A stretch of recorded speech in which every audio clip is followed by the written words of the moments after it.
아멘.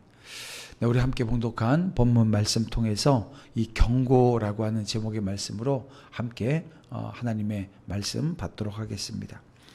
여러분, 삶을 살다 보면 누군가의 경고가 있을 때가 있습니다. 근데 그 경고를 무시하게 되어지면 큰 화를 당하는 경우들이 있지요. 뭐 이런 경우가 있습니다. 아이가 이 차도를 향해 달려갈 때 이 부모가 멈춰라고 외쳐주는데, 만약에 그 아이가 그 엄마의 그 부모의 그 말에 대해서 그냥 대수롭지 않게 흘려 듣게 되어지면 큰일을 당하는 그런 일이 발생할 수도 있다는 것입니다. 자, 오늘 본문은 하나님께서 이스라엘을 통해서 주신 경고의 말씀인데요.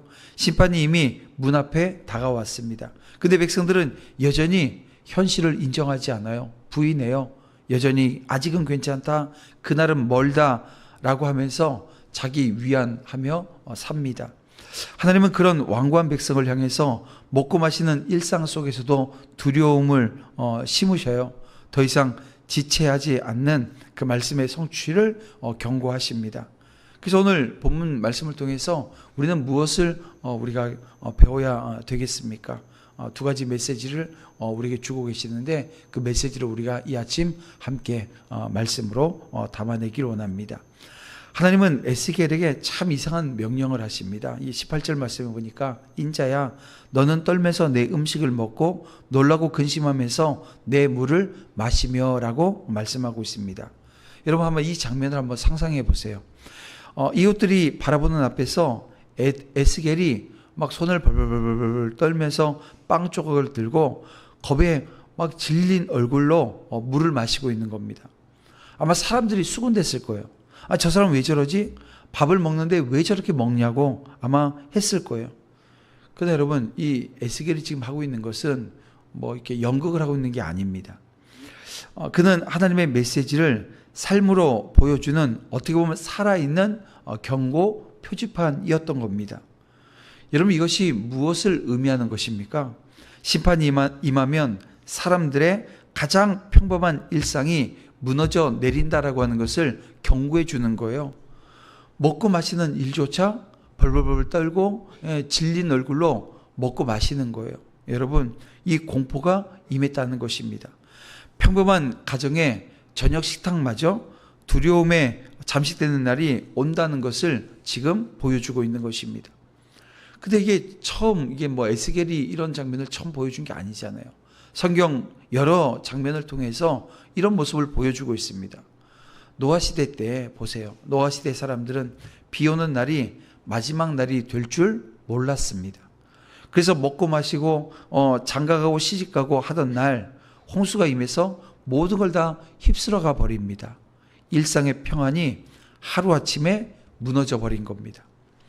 애굽의 장자 재앙의 밤도 여러분 마찬가지입니다. 이 10번째 마지막 재앙이 임하던 날 밤, 애굽 사람들은 어땠을까요? 여느 날 저녁과 다르지 않습니다. 그냥 저녁을 먹고 잠자리에 들었을 거예요. 그러나 한밤중에 전 나라에 통곡이 일어났습니다. 그날의 밥상은 평범했지만 여러분, 그날은 심판의 날이었던 거예요. 신약에서도 그 예수님은 다시 오실 날을 이렇게 말씀해 주십니다. 사람들이 평안하다, 안전하다 할 그때에 멸망이 호련히 그들에게 임할 거라고 말씀하셨습니다. 여러분, 이것이 바로 에스겔이 보여준 메시지입니다. 너희가 평범한 일상 속에 안주할 때 그 일상이 무너져 내릴 날이 올 거다고. 그러므로 지금이 돌이킬 시간이라고 지금 말하는 거예요. 혹시 여러분, 오늘 우리도 그런 안일함에 빠질 수 있습니다. 아직은 괜찮다 하는 마음으로 어떻게 보면 매일매일 반복되어지는 일상, 거기에 파묻혀 있지는 않은지 자기 자신을 살펴야 되는 거예요. 밥상을 차리고 일터는 돌아가고 아이들은 학교 가고 직장 가고 이렇게 하는 모든 생활, 아무것도 일어나지 않을 것처럼 오늘 우리는 살아가지만, 하나님은 오늘 우리에게 이렇게 말씀하십니다. 깨어라. 내가 먹는 그 밥상, 내가 마시는 그 물조차 두려움의 날이 올 거라고 지금 말씀하시는 거예요. 그래서 오늘 우리가 이런 이 본문의 말씀을 듣고 또 읽고 할 때마다 우리는 다시 한번 내 삶의 죄를 돌아보면서 결단하는 모습이 우리 가운데 있어야 됩니다. 평범한 일상이 결코 우리의 안전이 아니라고 하는 것도 고백할 수 있어야 됩니다. 왜냐하면 이 참된 안전이라고 하는 것, 이게 내가 구축하고 내가 이루어내는 게 아니라는 거예요.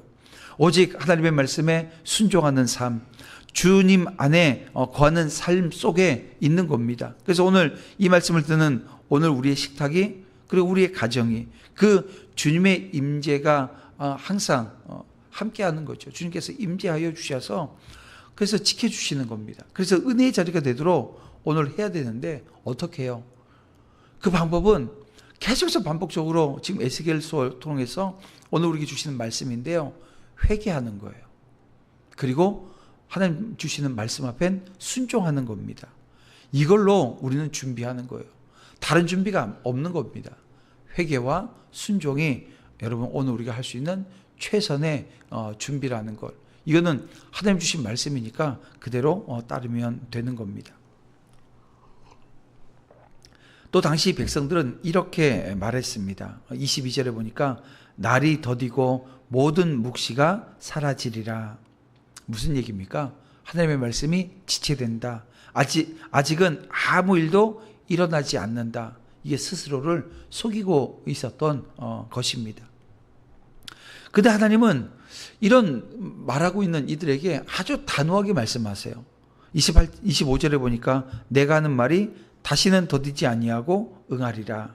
또 28절에 보니까 내가 한 말이 이루어지리라 라고 말입니다. 즉 하나님의 말씀은 결코 헛되지 않고 반드시 이루어진다라고 하는 경고인 겁니다. 그래서 이것은 두 가지 잘못된 태도에 대한 경계인데요. 그 첫째는 말씀을 지체시키는 불신앙에 대한 경계입니다. 아직 멀었다, 지금은 괜찮다라는 자기 위안은 가장 위험한 거짓인 거예요. 그래서 아까도 말씀드렸던 이 노아의 홍수, 120년이라고 하는 그 시간을 하나님께서 기다려 주셨어요. 그런데요, 돌이키지 않는 거예요. 예루살렘의 멸망을 보세요. 예수님께서 이 땅에 오셔서 예루살렘이 멸망되어질 거라고 하셨잖아요. 뭐 그 전에도 바벨론 포로로 잡혀가는 그 과정 속에서도 마찬가지이고요. 예수님의 초림까지도 하나님이 말씀하셨고, 여러분 그것은 반드시 이루어진 일이었습니다. 여러분 이것을 보면 오늘 우리가 말씀을 지체시키는 불신앙이 어떤 것인가라고 하는 것을 헤아리게 되어집니다. 또 하나는 말씀을 왜곡하는 거짓 선지자들을 우리가 경계해야 한다는 것입니다. 그들이 뭐라고 외쳤어요? 평안하다, 안전하다 외쳤어요. 하지만 결국 그들의 말은 어떻게 됩니까? 다 무너져버리고 말았다는 것입니다. 하나님은 오늘 본문 24절에서 허탄한 묵시와 거짓 점괘가 다시는 있지 못하리라고 말씀하세요. 신약에서 사도 베드로는 말세에 조롱하는 자들이 이렇게 말할 것이라고 경고합니다. 베드로후서 3장 그 4절 말씀을 보면 주께서 강림하신다는 약속이 어디 있느냐라고 말한다는 것입니다. 근데 베드로가 이 말에 덧붙여서 이 9절에 보니까 이런 말을 해요. 주의 약속은 어떤 이들이 더디다고 생각하는 것 같이 더딘 것이 아니라 오직 주께서는 너희에 대하여 오래 참으사 아무도 멸망하지 아니하고 다 회개하기에 이르기를 원하시느니라. 지금 더딘 게 아니라 어떻다고요? 참으시는 거래요. 그러면 왜 참으신다고요? 회개하는 사람들을 기다리시는 거예요. 여러분, 하나님의 말씀은 결코 실패하지 않습니다. 다만 하나님이 오래 참으심으로 오늘 우리에게 뭘 주는 거예요? 기회를 주시는 거예요. 어떤 기회요? 회개할 수 있는 기회를 오늘 우리에게 주시는 겁니다. 그러나 그 기회가 영원해요? 그렇지 않습니다. 영원하지 않다는 거예요. 하나님은 오늘 우리에게 바로 오늘이 회개의 날이고 지금이 바로 순종의 시간이라고 말씀해 주는 겁니다. 그래서 오늘 본문이 우리에게 주는 말씀은 분명해요. 여러분, 일상의 두려움으로 주신 경고에 귀 기울이라는 거예요. 일상의 두려움으로 주신 경고들 우리 지금도 많이 일어나잖아요. 이 성경의 마지막 때의 징조로 주시는 얘기들, 기근이 있고 여러분 홍수가 있고 지진이 있고 또 전쟁이 있고, 여러분 오늘 우리 앞에 그 말세의 징조로 말씀하셨던 내용들이 그대로 오늘 우리 가운데 있지 않습니까? 그게 경고가 되어져서 귀 기울일 수 있어야 되는 거예요. 또 삶의 자리에서 느끼는 불안과 두려움은 하나님께서 우리에게 돌이키라고 주시는 신호라고 하는 것도 우리는 기억해야 됩니다. 그래서 말씀의 지체를 핑계하지 말라는 거예요. 아직은 괜찮다라고 하는 거짓 평안에 속지 말고 지금 이 순간 말씀 앞에 서야 하는 것입니다. 하나님은 경고하십니다. 그러나 동시에 그 경고 속에 길을 여시는 분이 우리 하나님이세요. 여러분, 그리스도의 십자가는 그 심판을 보여주는 경고이죠. 하지만 이 경고가 그냥 경고로 끝나는 것이 아니라 구원의 길을 여는 표적입니다. 그리스도를 붙잡고 살아가는 삶만이 진정한 안전이라는 거예요. 예수 그리스도 십자가를 붙들고 그 십자가의 사랑과 십자가의 그 은혜를 기억하며 내 삶에 그 사랑이, 그 은혜가 묻어나고 흘러갈 수 있는 여러분 그 장을 만드는 거죠. 여러분, 그 은혜의 자리에 여러분 우리가 함께 설 수 있기를 원합니다. 그래서 오늘 우리 모두가 이 말씀 앞에서 겸손히 서서 정말 하나님의 경고를 듣고 회개하며 말씀을 증거하는 진주의 삶으로 서기를 주님의 이름으로 축원함을 드립니다. 그래서 이 시간 주신 이 말씀을 그래서 내 삶에 적용해 봐야 되잖아요. 적용할 때 이 묻는 질문이 우리 가운데 있어야 됩니다. 또 이 적용하겠다고 물었으면 결단하고 오늘 우리가 삶의 자리로 나아가야 되는데 그런 은혜가 있기를 원합니다. 이 개인적인 적용은 이렇습니다. 나의 일상의 불안이라고 하는 게 찾아올 때가 있습니다. 나의 일상의 불안 속에서 하나님의 경고를 듣는지 아니면 그 경고의 그 모든 과정을 무시하고 있는지를 살피셔야 돼요. 또 공동체적으로 보게 되어지면 이렇습니다. 교회는 세상 앞에서 어떤 경고의 목소리를 내고 있는지, 여러분 거짓 평안을 전하는가 아니면 복음의 진리를 담대히 지금 전하고 있는지를 살펴야 되는 겁니다.